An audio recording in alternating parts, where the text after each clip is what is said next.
បាទសូមគោរពជម្រាបសួរដល់ពុកម៉ែបងប្អូនទាំងអស់គ្នាជាទីគោរពជាទីស្រឡាញ់ថ្ងៃនេះគឺជាថ្ងៃទី31ខែ5ឆ្នាំ2025ថ្ងៃនេះផងដែរខ្ញុំសូមធ្វើការបកស្រាយខ្លះៗពាក់ព័ន្ធជាមួយនឹងវត្ថុបុរាណរបស់កម្ពុជារាល់វត្ថុបុរាណទាំងអស់ដែលបុព្វបុរសខ្មែរបានសាងសង់ឡើងគឺគាត់មានយន្តនិងអថ័ន្នការពារវត្ថុបុរាណទាំងអស់នោះហើយជាស្រេចហើយយន្តនិងអថ័ន្ននោះគឺជាអថ័ន្នដាក់បណ្ដាសាគេហៅថាយន្តដាក់បណ្ដាសាព្រោះអី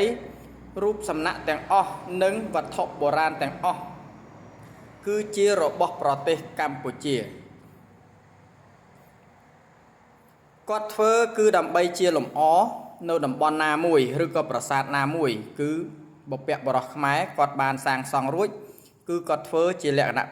លម្អផងជាលក្ខណៈគោរពបូជាផងហើយនឹងជាលក្ខណៈការពារផងអញ្ចឹងរាល់ប្រទេសដែលយកវត្ថុបុរាណយកទៅលក់ហើយរាល់ប្រទេសដែលទិញវត្ថុបុរាណទាំងនោះយកទៅដាក់ក្នុងសារមន្ទីរក្តីយកទៅទុកថែរក្សាក្តីគឺមិនបានដាច់ខាតគឺអត់បានដាច់ខាតប្រទេសណាក៏ដោយឲ្យតែយកមិនថាអថ័ន្នមិនថាវត្ថុបុរាណមិនថាប្រកេះព្រះ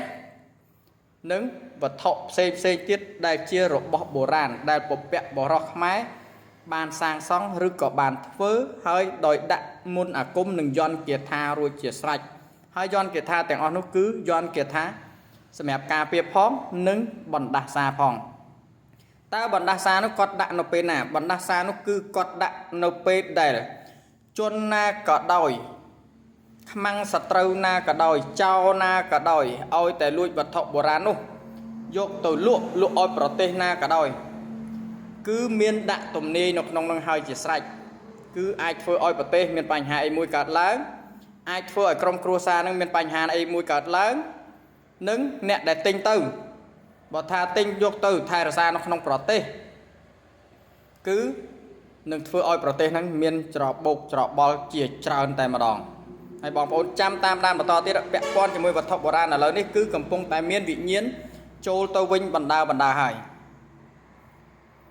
អញ្ចឹងរាល់ប្រទេសណាក៏ដោយឲ្យតែមានវត្ថុបុរាណរបស់ខ្មែរប្រទេសអស់នោះគឺអត់បានសុខឡើយហើយសូម្បីតែប្រទេសទាំងនោះប្រគល់យកមកឲ្យស្រុកខ្មែរវិញក៏ដោយគឺ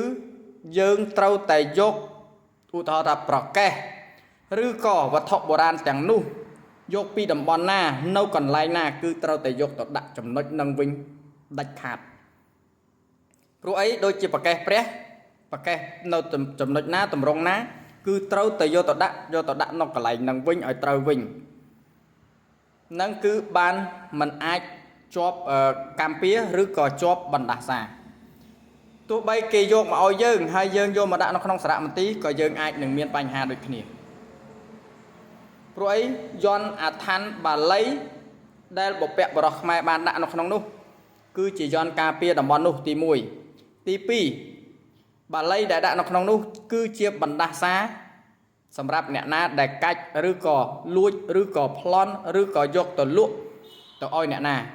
ហើយអ្នកដែលខុបខិតទិញលក់ជាមួយគ្នាហ្នឹងគឺមានកម្មពៀដូចគ្នាអានេះខ្ញុំបកស្រាយឲ្យបងប្អូនស្ដាប់ខ្លះ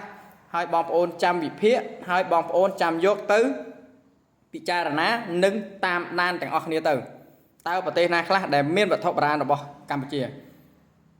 ហើយវាបានកើតរឿងអីខ្លះនៅក្នុងប្រទេសរបស់ពួកគាត់ហើយប្រទេសដែលលួចពីខ្មែរទៅច្រើនជាងគេគឺថៃដែលទិញពីខ្មែរទៅបានច្រើនជាងគេគឺថៃអ្នកដែលសំគំនិតទិញពីខ្មែរទៅគឺថៃច្រើនជាងគេបំផុតអញ្ចឹងគាត់តិចទៀតគាត់ដឹងថាប្រទេសគាត់នឹងខ្លាយទៅជាបែបណាហើយវត្ថុបុរាណទាំងនោះទោះបីថាយកមកឲ្យដល់កម្ពុជាហើយមិនត្រូវកន្លែងមិនចំកន្លែងក៏អត់ល្អដែរគឺត្រូវតែដាក់ឲ្យចំកន្លែងទិសដៅរបស់គាត់នៅត្រង់ណាគឺត្រូវដាក់ត្រង់នោះវិញប្រកេះព្រះអង្គណាគឺត្រូវដាក់នៅប្រកេះព្រះអង្គនឹងវិញខ្ញុំអត់និយាយលេងទេណាបងប្អូននេះជាពាក្យពិត ហើយបងប្អូនយកទៅវិភាគចាស់សូមអរគុណសូមជម្រាបលា